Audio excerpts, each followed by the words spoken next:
ஹல்லேலூயா, ஹல்லேலூயா, ஹல்லேலூயா. கர்த்தருடைய பரிசுத்த நாமத்துக்கு ஸ்தோத்திரம். பிதாவாகிய தேவனாலும் கர்த்தராகிய இயேசு கிறிஸ்துவினாலும் உங்களுக்கு கிருபை, இரக்கமும் சமாதானமும் உண்டாவதாக. ஹல்லேலூயா, ஆமென். கர்த்தர் தாமே எங்களை ஆசீர்வதிப்பாராக. இன்றைய நாளிலும் நாம் சிந்திக்கும்படியாக தெரிந்து கொள்கிற வேத வசனம் மத்தேயு 11ஆம் அதிகாரம் 28வது வசனத்தை நாம் வாசிப்போம். மத்தேயு 11:28. வருத்தப்பட்டு பாரம் சுமக்கிறவர்களே, நீங்கள் எல்லாரும் என்னிடத்தில் வாருங்கள், நான் உங்களுக்கு இளைப்பாறுதல் தருவேன். அல்லேலூயா. வருத்தப்பட்டு பாரம் சுமக்கிறவர்களே, நீங்கள் எல்லாரும் என்னிடத்தில் வாருங்கள், நான் உங்களுக்கு இளைப்பாறுதல் தருவேன்.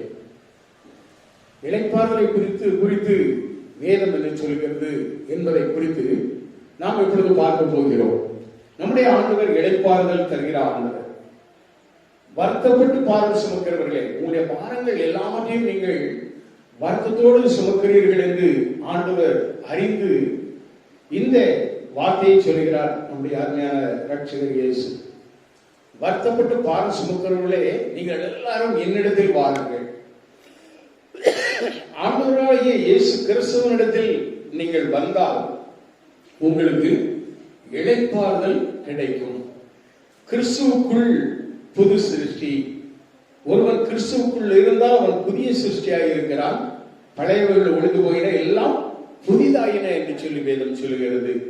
கிறிஸ்துவுக்குள் வரும் பொழுது உங்களுக்கு இளைப்பாறுதல் கிடைக்கிறது. அப்படி இல்லை என்றால் அந்த இளைப்பாறுதல் இல்லாமல் நம் பல வேளைகளிலே தவிக்கிறவர்களாய் காணப்படுகிறோம்.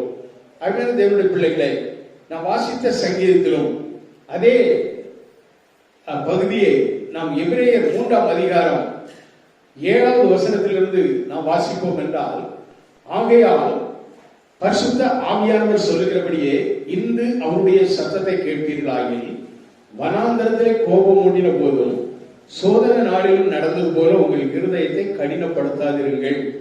அங்கே உங்கள் பிதாக்கள் என்னை சோதித்து என்னை பரீட்சை பார்த்து 40 வருஷ காலம் என் கிரியைகளை கண்டார்கள். ஆதலால் நான் அந்த சந்ததியை அரோசித்து அவர்கள் எப்பொழுதும் வழி போகிற இருதயமுள்ள ஜனம் என்றும் என்னுடைய வழிகளை அறியாதவர்கள் என்றும் சொல்லி என்னுடைய இளைப்பாறுதலில் அவர்கள் பிரவேசிப்பதில்லை என்று என்னுடைய கோபத்திலே ஆணையிட்டேன் என்று சொல்கிறார். அவர் சொல்கிற அந்த வார்த்தையை நாம் கேட்கும் பொழுது என்னுடைய இளைப்பாறுதலில் அவர்கள் பிரவேசிப்பதில்லை என்று சொல்கிறார்.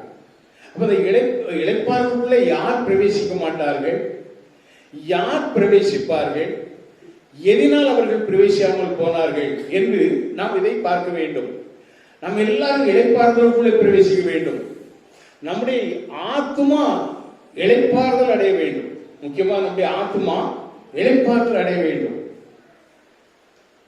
இன்னைக்கு அநேக ஆத்மாக்களும் சரி, நம்முடைய இந்த உலக வாழ்க்கையில் நாம் எப்படி இருக்கிறோம், அங்கலாய்த்து அலைகிறவர்களாய் காணப்படுகிறோம். அநேக காரியங்களை நினைத்து நாம் இளைப்பாறுதல் இல்லாமல் தவிக்கிறோம். நம்முடைய பாரங்கள் நமக்கு சுமக்க கூடாதபடி காணப்படுகிறதாக நினைத்து நாம் நினைச்சுகிறோம், தவித்து காணப்படுகிறோம். புலம்பல் 5ஆம் அதிகாரம் 5வது வசனத்திலே நீங்கள் வாசித்து பார்த்தீர்கள் என்றால் அந்த வேத வசனம் என்ன சொல்லுகிறது? வாசிக்க போவோம். புலம்பல் 5ஆம் அதிகாரம் 5வது வசனம். பாரம் சுமந்து எங்கள் கழுத்து நோகிறது, நாங்கள் உழைக்கிறோம், எங்களுக்கு இளைப்பாறுதல். எப்படி சொல்றாரு பாருங்க. நான் வாசிங்க.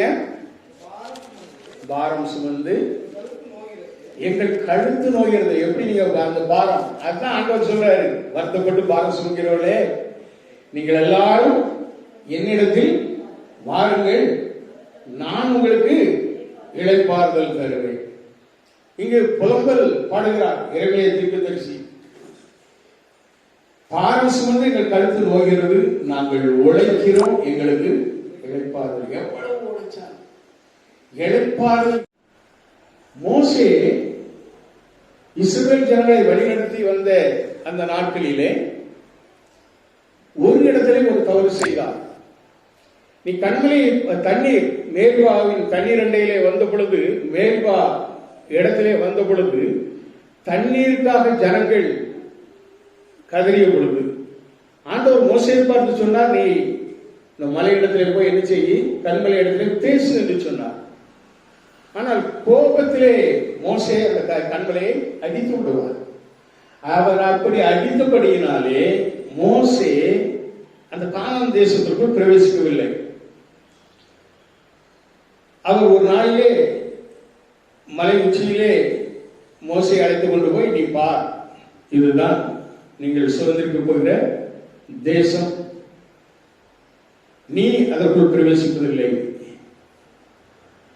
நீ என்ன செய்ய, யோசுவாவை உனக்கு பதிலாக அவனை ஆசாரியனிடத்திலே கொண்டு போய் நீ என்ன செய்ய, ஜெபித்து அபிஷேகம் பண்ணு என்று சொல்லிவிட்டு அங்கு அந்த கட்டளைக்கு பிறகு மோசேயை அவர் எடுத்துக் கொள்கிறார். யோசுவா தலைமையிலே கானானுக்குள் பிரவேசித்தார்கள். ஆனால் அந்த கானான் என்பது மானசீகமான கானான். அந்த இளைப்பாறுதலுக்குள்ளே அந்த கானான் தேசத்திலே பிரவேசித்ததினாலே இளைப்பாறுதல் உண்டாயிற்று என்று சொல்ல முடியாது. அதைத்தான் இங்கு குறிப்பிடப்படுகிறது. யோசுவா அவர்களை இளைப்பாறுதலுக்கு உட்படுத்தி இருந்தால் பின்பு அவர் வேறொரு நாளை சொல்லி இருக்க மாட்டாரே. 9வது வசனம் சொல்லுகிறது, ஆகையால் தேவனுடைய ஜனங்களுக்கு இளைப்பாறுகிற காலம் இனி வருகிறதா இருக்கிறது என்று சொல்லப்பட்டிருக்கிறது. அருமையான தேவனுடைய பிள்ளைகளே, இளைப்பாறுதல் என்பது அது பரமக்கானான், பரலோகம். அந்த பரலோகத்திற்கு செல்வதுதான் இளைப்பாறுதல்.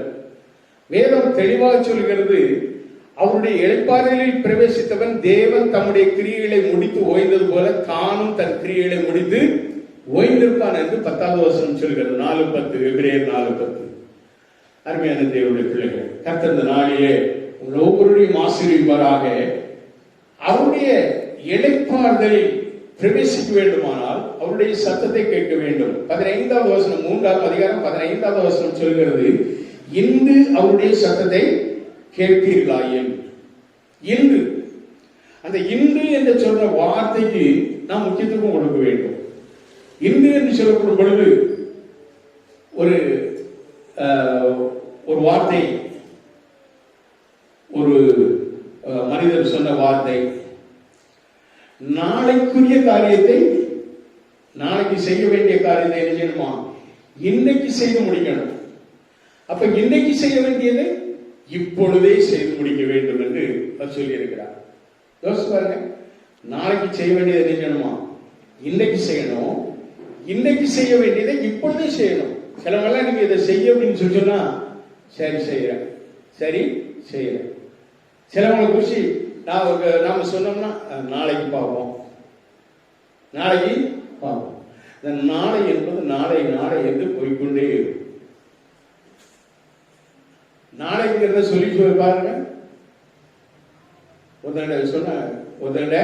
காரியத்தை சொல்லும் பொழுது அவன் சொன்னா நாளைக்குன்னு சொன்னான். நாளைக்குன்னு சொன்ன மறுநாள் உடனே அவன்கிட்ட கேட்டப்ப நான் சொன்னேன் இல்லையா, எனக்கு சொன்னேன் நாளைக்கு, அப்ப நாளைக்கு பாருங்க, அப்படியே தழுவி போயிட்டான். ஆனா அந்த நாளை என்ற சொல் எப்படி இருக்கும் அப்படின்னு சொல்லி யோசிச்சு பாருங்க. யாத்ராமம் 8ஆம் அதிகாரம், யாத்ராமம் 8ஆம் அதிகாரத்தில் எடுத்துக்கோங்க. அந்த 8ஆம் அதிகாரத்திலே நான் பார்க்கும் பொழுது 5லிருந்து 8 வரை வாசிப்போம். யாத்ராமம் 8ஆம் அதிகாரம் 5வது வசனத்திலிருந்து 8வது வசனம் வரை யாரா வாசிங்க.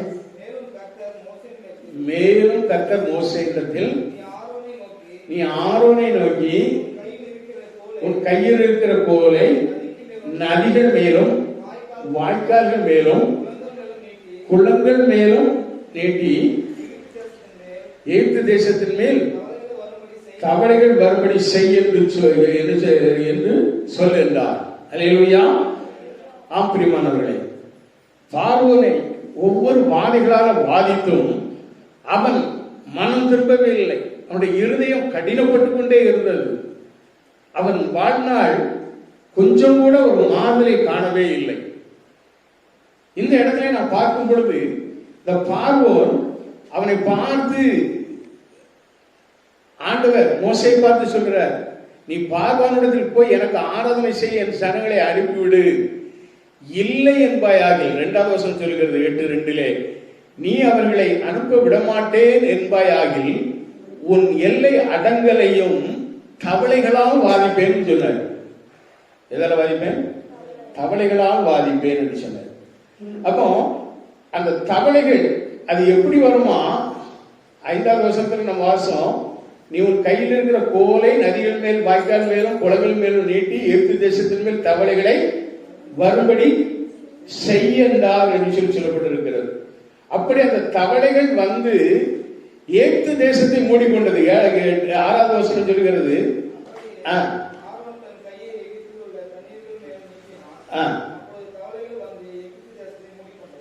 அல்லேலூயா. 9வது வசனம் வாசிங்க.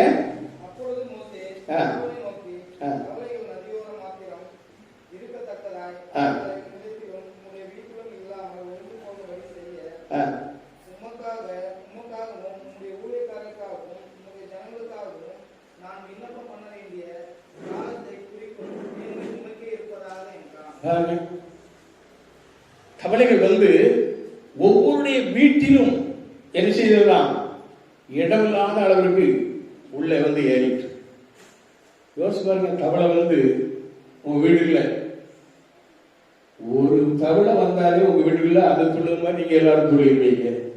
ஆனா நிறைய தவளைகள், ஒவ்வொரு ரூம்லையும் தவளைகள், படுக்கறையிலே தவளைகள், நீங்க படுக்கக்கூடிய பெட்டுல மஞ்சத்துல தவளைகள் ஏறி இருக்கு. பார்வனுக்கு தான் நடந்தது. ஜனங்கள் எல்லாரும் முறையிடுகிறாங்க. பார்வனிடத்துல வந்து சொல்ல வராங்க, ஐயா எங்க வீட்டுல எல்லாம் தவளை, நாங்க தூங்க முடியல, நாங்க சுகமா இருக்க முடியல, ஒரே வேதனை. தவளைகள் அது போடுற சத்தம் ஒரு பக்கம், அது வந்து ஏறி வந்து மேல விழும் பொழுது அந்த அருவருப்பு, இப்படிப்பட்ட பல காரியங்களாலே நாங்கள் வேதனைப்படுகிறோம்னு சொல்லி பார்வனிடத்தில் வந்து சொல்றாங்க. பார்வனை பார்த்தா அவன் நிலம அதை விட கேவலமா இருக்கு. அவன் வீட்லயும் அப்படி. அப்படினாலே அவன் சுதந்திரம் அவன் என்ன செய்கிறான், மோசையை கூப்பிடுகிறான்.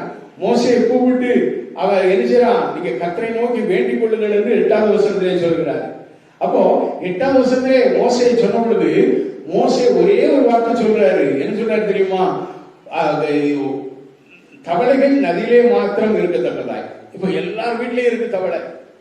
தவளை எல்லாத்தையும் கொல்லணும் இல்ல, எல்லாத்தையும் கொண்டு போய் நதியிலே மாத்திரம் இருக்கத்தக்கதாக அவைகளை உம்மிடத்திலும் உம்முடைய வீட்டிலும் இல்லாமல் ஒளிந்து போகும்படி செய்ய உமக்காகவும் உம்முடைய ஊழியக்காரருக்காகவும் உம்முடைய ஜனங்களுக்காகவும் நான் விண்ணப்பம் செய்ய வேண்டிய காலத்தை குறிக்கும் மேன்மை உமக்கே இருப்பதாக என்று சொல்லப்படுகிறது. உமக்கே நீர்தான் சொல்லணும். உனக்கு வந்திருக்கிற கஷ்டத்திலிருந்து நீ விடுதலை பெற என்னைக்கு நீ விடுதலை ஆவாய்? ஆண்டவருடைய வார்த்தை குறித்து சொல்லுகிறோம், ஆண்டவருடைய சத்தியத்தை குறித்து சொல்லுகிறோம், ஆண்டவருடைய அவசரம் நியாய தீர்ப்பை குறித்து சொல்லுகிறோம், ஆண்டவர் உனக்கு கொடுக்க போகும் விடுதலை குறித்து சொல்லுகிறோம். நீ பாவத்திலிருந்து விடுதலையாக வேண்டும், அப்பொழுதுதான் உனக்கு இளைப்பாறுதல் கிடைக்கும் என்று நாங்கள் சொல்லுகிறோம். ஆனால் இப்படிப்பட்ட வார்த்தைகளை எல்லாம் நீ கேட்ட பொழுது உடனே நீ செய்கிறாயா? உடனே நீ செய்கிறாயா? அதைத்தான் அங்கு குறிப்பிடுகிறார்கள். இன்று என்னுடைய சத்தத்தை கேட்பீர்களா என்று ஆண்டவர் சொல்கிறார். இங்கு நாம் இந்த பார்வோனை நாம் கேட்போம். பார்வோன் அவ்வளவு கஷ்டப்பட்டு இருக்காங்க, ஜனங்களும் கஷ்டப்படுறாங்க, அவனுடைய ஊழியக்காரர்களும் எல்லாரும் கஷ்டப்படுறாங்க, அவனுக்கு ஊழியம் செய்யக்கூடிய போர் செய்வர்கள் இருந்து எல்லாரும் கஷ்டப்படுறாங்க. எல்லாரும் பலவித இந்த தவளுடைய இதாலே கஷ்டப்படுறாங்க. தவளை சொன்னா யோசிப்பார்கள், கஷ்டங்கள், நஷ்டங்கள், துன்பங்கள், சோதனைகள் எல்லாம் தவளை.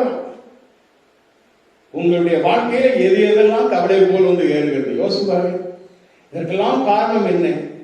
கீழ்ப்படியாமை, ஆண்டுடைய சத்தத்துக்கு கேளாமை, விசுவாசம் இல்லாமல் போகிற வாழ்க்கை. இதனால்தான் இப்படிப்பட்ட தவளைகள் உங்களுடைய வீட்டிற்குள்ளே, உங்களுடைய வாழ்க்கையில, உங்களுடைய ஜீவியத்திலே நுழைகிறது. சரி, இதை குறித்து இது இன்றே விடுதலை கொடுக்க ஆண்டவர் கிருபையுள்ளவராக இருக்கிறார். ஆனால் நீ எப்படி இருக்கிறாய்? பார்வனிடத்திலே சொன்ன, நீ சொல், நான் உனக்கு வேண்டிக் கொள்வதை, இன்றைக்கு நான் உனக்காக வேண்டிக் கொள்வதை நீ சொல் என்று அது நடக்க வேண்டும், என்று இந்த கவலைகள் உன்னை விட்டு போக வேண்டும், என்று உன் கஷ்டங்கள் உன்னை விட்டு அகன்று போக வேண்டும், என்று உன்னுடைய பிரச்சனைகள் உன்னை விட்டு அகன்று போக வேண்டும், என்றைக்கு உனக்கு விடுதலை வேண்டும் என்று சொல்லி நீ சொல் என்று சொல்லி அதில் குறிப்பிடுகிறார். அந்த 10வது வசனத்திலே பார்க்கும் பொழுது, நான் விண்ணப்பம் பண்ண வேண்டிய காலத்தை குறிக்கும் மேன்மை உமக்கே இருப்பதாக என்று சொன்னார். ராஜாவாகிய பார்வோன் அந்த கஷ்டத்துல தான் இருக்கான். ஜனங்களும் அவங்ககிட்ட வேலைக்காரர்கள் எல்லாரும் அந்த கஷ்டத்துல இருக்காங்க. ஆனா அவன் என்ன சொன்னான் தெரியுமா?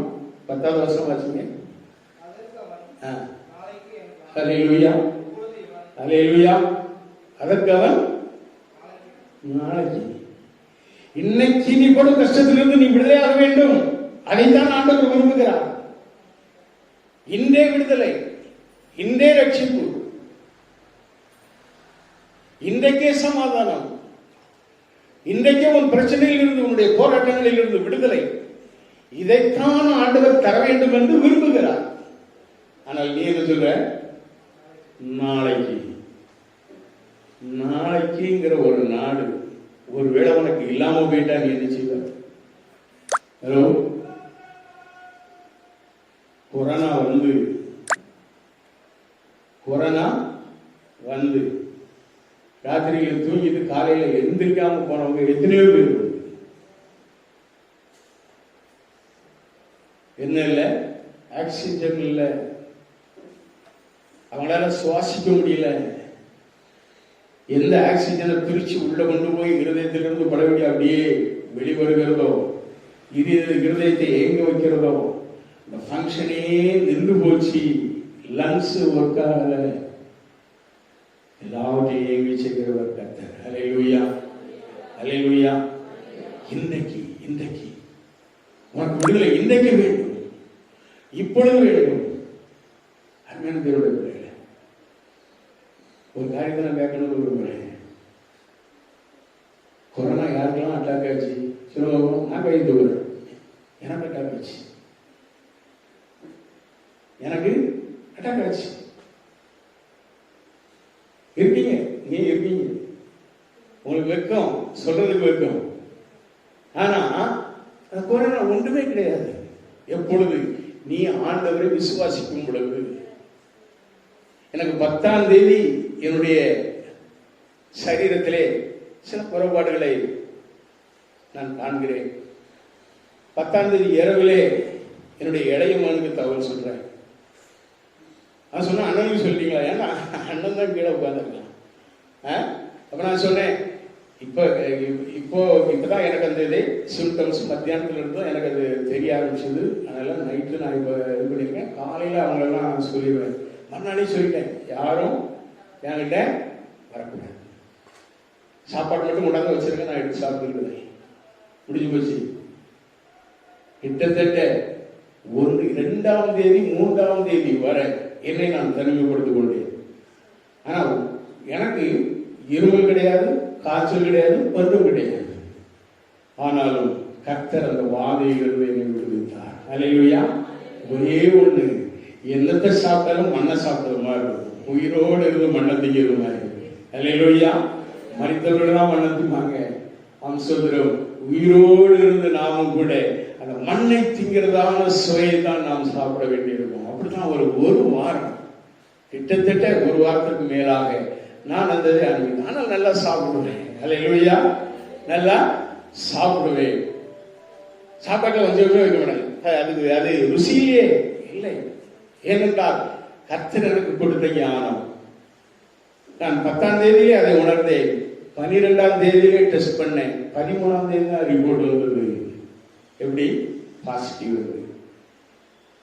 நான் சந்தோஷமாக நிறைய பேர்கிட்ட சொன்னேன், நம்ம எல்லாரும் பாசிட்டிவ் பீப்புள்ஸ், அதனால பாசிட்டிவ் வந்தா நாம என்ன சொல்றது, பயப்படக்கூடாது. ஒரு அல்லேலூயா சொல்லுவோமா? அல்லேலூயா. விசுவாசத்திலே நம்பிக்கை. நம்ம எல்லாரும் எல்லா விதத்திலையும் பாசிட்டிவா இருந்தா, பாசிட்டிவ் வந்தாலும் கவலை இல்லை. கொரோனா பாசிட்டிவ் வந்தாலும் என்ன செய்யாது? ஒன்றும் செய்யாது. அல்லேலூயா. அந்த நாள்ல ஒரு முறை சௌரி ஓடி வந்தா, பாஸ்டர் காணி கொண்டு வந்திருக்கேன், போமா சர்ச்சை இல்ல பாஸ்டர் உங்கள்கிட்ட நீ போக உள்ள போ, நீ என்ன உள்ள போய் அப்படின்னு சொல்லிட்டு கதை திறந்து கொடுத்து அவன் உள்ள வந்து காணிக்க போட வச்சேன். நான் கையில வாங்கினா ஏன்றது அவர்கிட்ட பெறப்படாத. கர்த்தருக்கு ஸ்தோத்திரம். அல்லேலூயா. அங்கிருந்து ஒரு பிள்ளை அத்தனை நாள் நான் கூடுதலாக என்ன செய்தேன்? தனிமைப்படுத்தி அதற்கு பிறகுதான் பலவீன டெஸ்ட்டுக்கு போனேன். நெகட்டிவ்ங்கிறதான நெகட்டிவ் வந்தது. அல்லேலூயா. இன்னொரு ஊழியக்காரர் அந்த அந்த நாட்களில் தான் அநேக பேர் பாதிக்கப்பட்ட நிறைய பேர் என்னுடைய ஜோம் பண்ணபடி கேட்டாங்க. அந்த பாதிப்பிலே நான் இருந்த பொழுது சகோதரி சிந்தியா அவங்க கூட அந்த பாதிப்பிலே ஹாஸ்பிட்டல் இருந்தாங்க. அவங்களுக்காக கண்ணீரோடு சொல்லித்தேன். ஒரே ஒரு காரியம், பயப்படாதீங்க. என்ன செய்யுங்க? பயப்படாதீங்க. விசுவாசத்தோடு கர்த்தர் நமக்கு ஜீவனை தருவார் என்று விசுவாசி. இதுதான் நாம் இன்றைய நாளிலே அப்படித்தான். சில வேளைகளில் நாம் நாளைக்கு என்று தள்ளி வைக்கவே கூடாது. விசுவாசத்திலே உறுதியாய் நாம் நிலைத்திருக்க வேண்டும். அல்லேலூயா. இங்க நான் பார்க்கிறோம், பார்வன் என்ன சொல்லுகிறான்? நாளைக்கு என்றான். நாளைக்கு என்றான் என்பதை அவன் சொன்ன உடனே அப்பொழுது மோசே சொல்றாரு, எங்கள் தேவனாகிய கர்த்தருக்கு ஒப்பானவர் இல்லை என்பதை நீர் அறியும்படிக்கு உம்முடைய வார்த்தையின்படியே ஆக கடவுள். அல்லேலூயா. இன்னைக்கு நீ நாளைக்குன்னு சொல்ற உனக்கு உன் வார்த்தையின்படியே ஆக கடவுள்னு நான் இந்த இடத்துல நான் சொன்னா, நாளைக்குங்கிறது நாளைக்கு தள்ளி போயிட்டே இருக்கும். அநேகர் ஒரு சகோதரி, வாலிப சகோதரி கர்த்தருடைய வார்த்தையை கேட்டு குற்றுண்டார். பாவத்திலிருந்து விடுதலையாக வேண்டும் என்ற எண்ணம் இருந்தது. ஆனால் ரட்சிக்கப்படும்படி இப்பொழுதே நீ ரட்சிக்கப்படும், உன்னை முழுமையாக கர்த்தருக்கு ஒப்புக்கொடு என்று சொன்ன பொழுது அவள் சொன்னார், நாளைக்கு என்று சொன்னார். போற பாதையிலே ஆக்சிடென்ட் ஆகி செத்து போனார். போற பாதையிலேயே செத்து போனார். யோசிச்சு பாருங்க. நாளைக்கு என்று சொன்ன வார்த்தை இன்று, இப்பொழுதே. இன்று என்று சொன்னால் என்ன செய்யணும்? இப்பொழுதே செய்ய வேண்டும். இன்றுன்னு சொல்லிட்டு ராத்திரி 12 மணி வரை டைம் இருக்குன்னு சொல்லிட்டு நினைச்சக்கூடாது, கடத்தக்கூடாது. இன்றைக்கே விடுதலை. ஆண்டவர் சொல்கிற ஒவ்வொரு வார்த்தை நீங்கள் பார்ப்பீங்கன்னு சொன்னா, ரெட்டிப்பான நன்மை தருவேன், அதை இன்றைக்கே தருவேன் என்று சொல்கிறார். அதை இன்றைக்கு, இன்றைக்கு இந்த வார்த்தையை ஆண்டவர் பல இடங்களிலே பயன்படுத்தி இருக்கிறார்.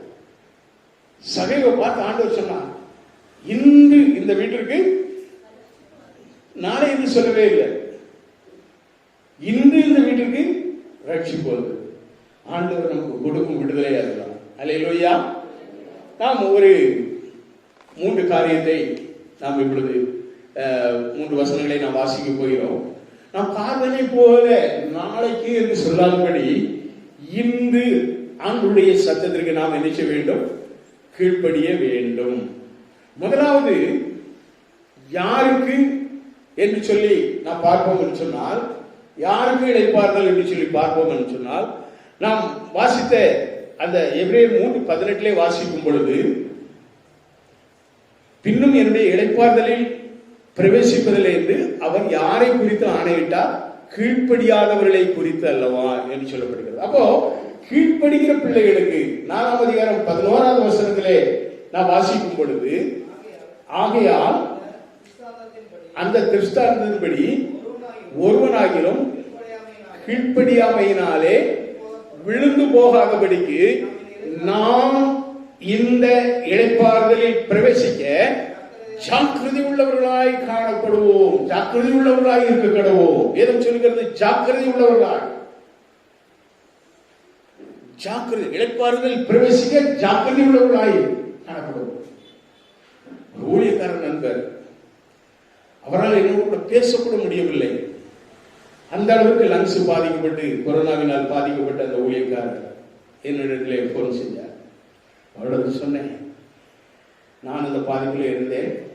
ஆனால் முதலாவதே நான் என்ன செய்தேன்? சுதாரித்துக் கொண்டேன். நான் 2வது ஊசி போட்டு 5 நாள் கழிச்சு, 2வது ஊசி மே 5ஆம் தேதி போட்டேன். 5 நாட்கள் கழித்து தான் அந்த அறிகுறி வந்தது. நிறைய பேர் சொல்லுவாங்க ஊசி போட்டா வராது. நான் ஊசி போட்டாலும் நாம் கடைபிடிக்க வேண்டிய சில காரியங்களை கடைபிடிக்காவிட்டால் வந்தே வரும். அதனால முக்கியமான மாசு 2வது இன்ஜெக்ஷன் போட்டே போடணும் அப்படின்னு சொல்லி நான் கடந்த வாரம் சொன்னேன். அருமையான தேவனுடைய பிள்ளைகளே, எனக்கு அது வந்தது என்று சொல்லி அந்த பாஸ்டர்ல நான் ஏற்கனவே சொல்லியிருந்தேன். திரும்பவும் அவரிடத்துல சொல்லி தைரியமா இருக்கு, உங்களுக்கு ஒன்று செய்யாது. எனக்கு அந்த பாதிப்பை தந்ததே அநேகருக்காக ஜெபிப்பதற்கு என்று நான் அதை அப்படியாக சொல்லி அவருக்காக ஜெபித்தேன். ஜெபித்து முடிந்த பொழுது அவருக்கு சில ஆலோசனைகள் சொன்னேன். 3வது நாள் அவர் என்னிடத்துல பேசும் பொழுது அவரிடத்துல அந்த இது என்னதில்லை, அந்த அந்த மூச்சு திணறல் என்பதே இல்லை. ஒரு அலையிலே சொல்லுங்களேன். அருமையான தேவனுடைய பிள்ளைகளை, அநேகருக்கு ஜெபிக்க கருவி செய்தான். 1 அல்ல 2 அல்ல பலருக்கு ஜெபிக்க கருவி செய்தான். பாதிக்கப்பட்டவர்கள் என்னிடத்துல யோசிச்சு சொன்னார்கள். சில வேளையில நான் சொன்னேன், தைரியமா சொல்லுங்க, நம்ம எல்லாரும் விசுவாசி, நம்ம எல்லாரும் பாசிட்டிவ் பீப்புள். பாசிட்டிவ் வந்தா ஒண்ணுமே கிடையாது. அல்லேலூயா. தைரியமா சொல்லுங்க. ஏன் இந்த கொரோனா என்ன அவ்வளவு பெரிய மோசமான நோயா? அதை விட மோசமான நோய் பாவம். அல்லேலூயா, அல்லேலூயா. பாவத்தினாலே வரக்கூடிய எய்ட்ஸ் நோய் அதை விட மோசம். அல்லேலூயா. அப்படினாலே இப்படிலாம் இருக்கும் பொழுது கர்த்தர் நம்மை வெகுவாய் பாதுகாக்கிற தேவனாய் இருக்கிறார். அருமையான தேவனுடைய பிள்ளைகளை, நாம் இதிலே பார்க்கிறோம், அவர்கள் கீழ்ப்படியாமையினாலே என்ன செய்தார்கள்? அதிலே பிரவேசிக்கவில்லை. நாம் இந்த இளைப்பாறுதலில் பிரவேசிக்க கீழ்ப்படியாமையினாலே விழுந்து போகாதபடிக்கு ஜாக்கிரதையா இருக்க கடவோம் என்று சொல்கிறார்.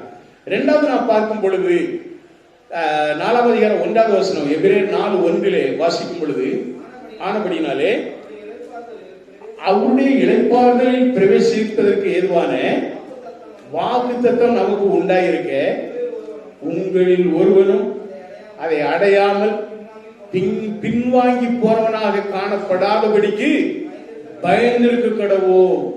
நம்ம எல்லாரும் வாக்குத்தத்தத்தின் பிள்ளைகள். நாம் அந்த இளைப்பாறுதலில் பிரவேசிக்க ஆண்டவர் நமக்கு வாக்குத்தத்தம் கொடுத்திருக்கிறார். நித்திய ஜீவனை அளிப்பேன் என்பதே அந்த வாக்குத்தத்தம். 1 யோவான் புத்தகத்திலே நாம் அதை வாசிக்கிறோம். நித்திய ஜீவனை அளிப்பேன் என்பதே அந்த வாக்குத்தத்தம். அப்படிப்பட்ட வாக்குத்தத்தத்தை நாம் பெற்றிருக்கிறோம். அந்த இளைப்பாறுதலின் ஆசீர்வாதத்தை நாம் பெற்றுக்கொள்ள ஆப்சோதரம். அப்படியாக யோவான் 2ஆம் அதிகாரத்திலே 25வது வசனத்திலே வாசிக்கும் பொழுது நித்திய ஜீவனை அளிப்பேன் என்பதே அவர் நமக்கு செய்த வாக்குத்தத்தம் என்று சொல்லி தெளிவாக சொல்லப்பட்டிருக்கிறது. யோவான் அவருடைய நிருபத்திலே அருமையாக சொல்லி இருக்கிறார். நித்திய ஜீவன் அதுதான் இளைப்பாறுதல். அப்படிப்பட்ட இளைப்பாறுதலை நமக்கு அந்த வாக்குத்தத்தை தத்தம் நமக்கு உண்டாயிருக்க உங்களில் ஒருவனும் அதை அடையாமல் பின்வாங்கி போறவனாக காணப்படாதபடிக்கு பயந்திருக்க கடவுள். பயந்திருக்கணும். பின்வாங்கி போயிடக்கூடாது. விசுவாச வாழ்க்கையிலிருந்து பின்வாங்கி போயிருக்க கூடாது. உன்னுடைய இந்த பரலோக வாழ்க்கையின் பிரயாணத்திலே நீ என்ன செய்யக்கூடாது? பின்வாங்கி போயிடக்கூடாது. நீ முன்னோக்கி செல்கிறவனாய் காணப்படவும். சிலுவை உனக்கு முன்னாலே இருக்க வேண்டும். ஆண்டவர் சொன்னாரே, வருத்தப்பட்டு பாரம் சுமக்கிறவர்களே நீங்கள் எல்லாரும் என்னிடத்தில் வாருங்கள். கிறிஸ்துவுக்குள்ளாக நம்முடைய வாழ்க்கை, ஆண்டவரோடு இணைந்த வாழ்க்கை. அப்பொழுதுதான் அந்த இளைப்பாறுதலில் பிரவேசிக்க முடியும். நான் உங்களுக்கு இளைப்பாறுதலை தருவேன் என்று ஆண்டவர் சொல்லியிருக்கிறார். மோசையை பார்த்து ஆண்டவர் சொன்னார். 33 யாத்திராகமும் 33:14 வாசிக்கும் பொழுது அன்பு சொல்லுகிறார், என் சமூகம் உனக்கு முன்பாக செல்லும், நான் உனக்கு இளைப்பாறுதல் தருவேன். ஆண்டவருடைய முன் செல்லும் சமூகம் நம்மை வழிநடத்தி கொண்டு போகும். அவர் நமக்கு இளைப்பாறுதலை தருவா. அருமையான தேவனுடைய பிள்ளைகளே, அந்த 15, 16, 17 வசனங்களை நாம் வாசிக்கும் பொழுது யாத்திரா 33:14 ஆண்டவர் சொல்லுகிறார், என் சமூகம் உனக்கு முன்பாக செல்லும், நான் உனக்கு இளைப்பாறுதல் தருவேன் என்று சொன்ன அந்த ஆண்டவரிடத்திலே மோசே போராடுகிறார். நீர் எங்களோடு கூட வருவதனாலே நாங்கள் விசேஷித்தவர்கள் அல்லவா, என்று சொல்லி ஆண்டவரை கெட்டியாக பிடிக்கிறார். 15, 16, 17, 3 வருஷங்களை வாசிங்க.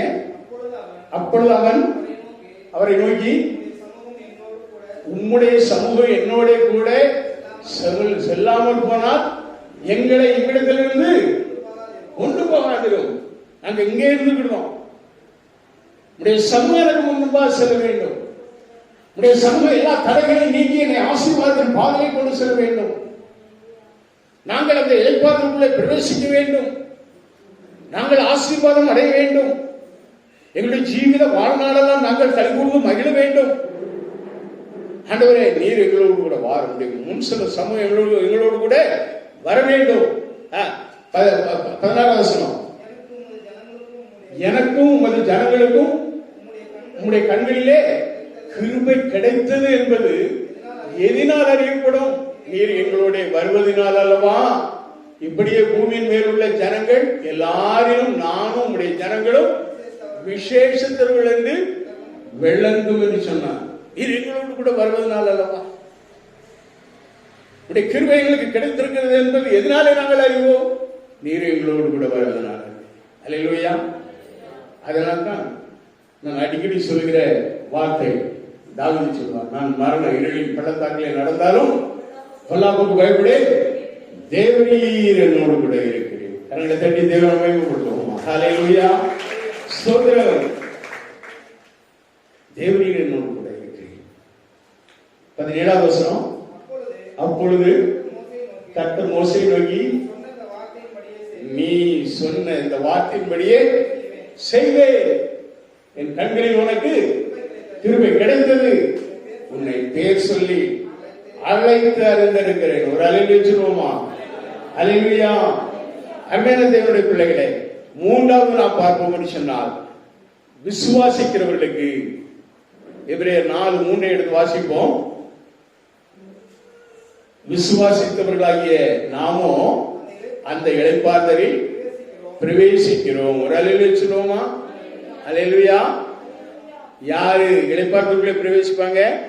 1 கீழ்ப்படுகிறவர்கள், 2 வாக்குத்தத்தத்தின் பிள்ளைகள், வாக்கை நம்பி வாழுகிறவர்கள், 3வது விசுவாசிக்கிறவர்கள். அல்லேலூயா, அல்லேலூயா. ஆண்டவர் இயேசு இன்னொரு வார்த்தை கூட சொல்லுகிறார். மத்தேயு 11:29 நான் வாசிக்கும் பொழுது, மத்தேயு 11:29,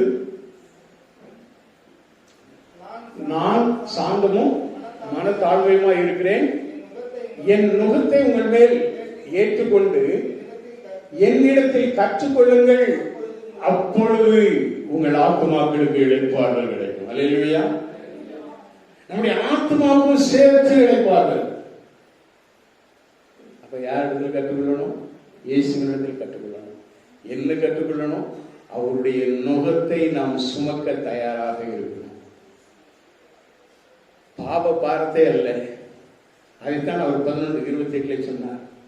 வருத்தப்பட்டு பார சுமக்கிறவர்களே, பாப பாரத்தை சுமப்பவர்களே, கவலைகளை சுமப்பவர்களே, உங்கள் கவலைகள் எல்லாம் உடைய பாதத்திலே வைத்து விடுங்கள் என்று பேதுருவிலே சொல்லப்பட்டிருக்கிறதே. 1 பேதுரு 5ஆம் அதிகாரத்திலே.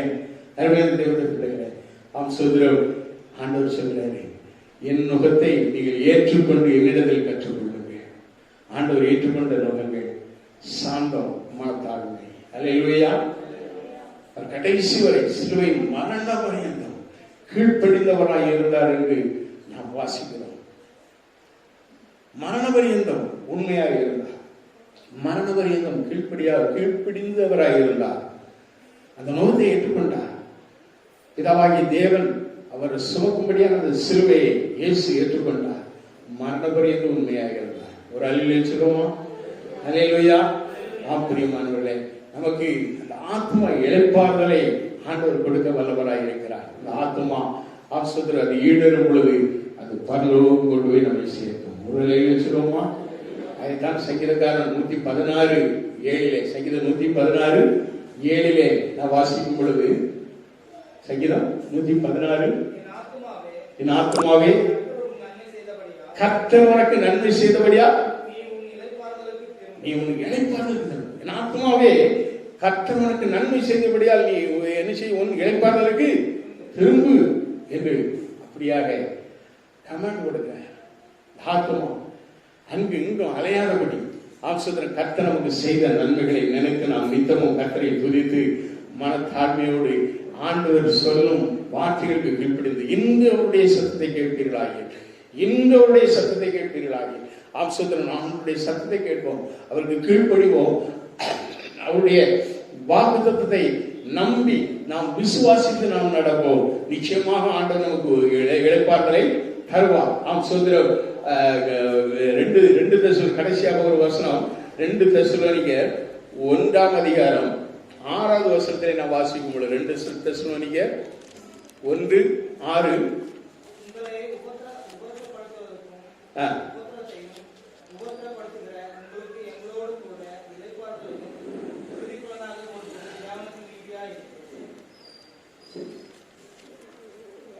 இன்னொரு வாசிங்க. 2 தெசலோனிக்கேயர் 1:6 இல்லையா? உங்களை உபத்திரப்படுத்துகிறவர்களுக்கு உபத்திரவத்தினால் கவனமாக கேட்கணும். உங்களை யார் யாரெல்லாம் உபத்திரவப்படுத்துகிறார்களோ, உங்களுக்கு விரோதமாக யார் யாரெல்லாம் போராடுகிறார்களோ, உங்களுக்கு விரோதமாக யார் யாரெல்லாம் எதிர்த்து நிற்கிறார்களோ, உங்களை யார் யாரெல்லாம் நிந்திக்கிறார்களோ, உங்களை யார் யாரெல்லாம் அவமானப்படுத்துகிறார்களோ, உங்களை உபத்திரவப்படுத்துகிறவர்களுக்கு உபத்திரவத்தையும் அவர்களுக்கு என்ன செய்து கொடுப்பார்? உங்களை உபத்திரவப்படுத்துறவர்களுக்கு உபத்திரவத்தை ஆண்டவர் கொடுப்பார். உங்க விசுவாசம் அப்படி இருக்கணும். 2 தெசலோனிக்கேயர் 1:6 அப்போஸ்தலன் பவுல் தெளிவாக சொல்கிறார், உங்களை உபத்திரவப்படுத்துகிறவர்களுக்கு உபத்திரவத்தையும் உபத்திரவப்படுகிற உங்களுக்கு எங்களோடு கூட நாங்கள் எப்படி உபத்திரவப்பட்டாலும், எப்படி நாங்கள் உபதிரவப்பட்டாலும், எப்படி நாங்கள் கஷ்டப்பட்டாலும், எப்படி நாங்கள் நெருக்கப்பட்டாலும், அந்த நெருக்கத்திலே அந்த உபதிரவத்திலே எப்படி இழப்பாறுதலை எங்களுக்கு கிடைக்கிறதோ அதே போல உங்களுக்கு எங்களோட கூட இளைப்பாறுதலையும் பிரதிபலனாக கொடுப்பது தேவனுக்கு நீதியாயிருக்கிறது. அல்லேலூயா, அல்லேலூயா. தேவனுடைய பிள்ளைகளே, எங்களுக்கு எல்லாரும் தெரியும் ஆண்டவர் இளைப்பாறுதலை தருகிறார். அந்த இளைப்பாறுதலை உங்களுக்கும் கொடுப்பது தேவனுடைய நீதி என்று சொல்லியிருக்கிறது. ஒரு அல்லேலூயா சொல்லுவோமா? அல்லேலூயா. ஆம், தெளிவாக சொல்கிறார், உங்களுக்கு எங்களோட கூட இளைப்பாறுதலையும் பிரதிபலனாக கொடுப்பது தேவனுக்கு நீதியாய் இருக்கிறது. அருமையான தேவனுடைய பிள்ளைகளே, இப்படிப்பட்ட ஆசீர்வாதத்தை கர்த்தர் தாமே உங்கள் அனைவருக்கும் தந்தருவாக. உங்கள் அனைவரையும் இயேசுவின் நாமத்தினாலே வாழ்த்துகிறேன். சோதரம் வருத்தப்பட்டு பார்த்து சுமக்கிறவர்களே, நீங்கள் எல்லாரும் என்னிடத்தில் வாருங்கள், நான் உங்களுக்கு இளைப்பாறுதல் தருவேன் என்று இயேசு சொன்ன வார்த்தையை சோதரன் நீங்கள் நம்பி உங்களுடைய வாழ்வை நீங்கள் கர்த்தருக்கு ஒப்புக் கொடுங்க. கர்த்தர் உங்களை ஆசீர்வதிப்பார். அல்லேலூயா. அவருக்கே மகிமை. இயேசுவின் நாமத்தில் ஆமென்.